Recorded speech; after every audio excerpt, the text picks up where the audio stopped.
US just wrapped up their second quarters, and one metric that really stood out to me was wireless connections. This is the first quarter ever that non-voice subscriptions actually made up more customer wins than actual subscribers themselves. Now, this area of growth called machine-to-machine communications has been talked about amongst wireless operators for a long time now, but this is the first quarter that we're actually seeing some substantial growth for the market. In fact, Ericsson predicts that there will be 50 billion M2M connections by 2020, but based on the recent quarter, that might be even looking a little modest. Now, in the past, some wireless operators haven't even broken out this metric, but I'm curious to see if in future quarters they break down what kind of M2M connections are on their network. Sometimes it's consumer versus enterprise, and it's definitely tablets and e-book readers like the Kindle.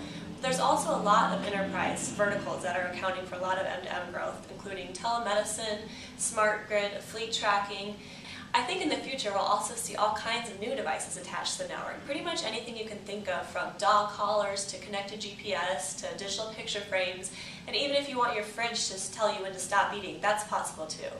Okay, it's possible, it's probably not likely though, but the point is, wireless operators are eager to connect anything they can to their networks. Especially as they reach voice saturation and they roll out LTE, it's going to be especially important to them to pile on the new devices.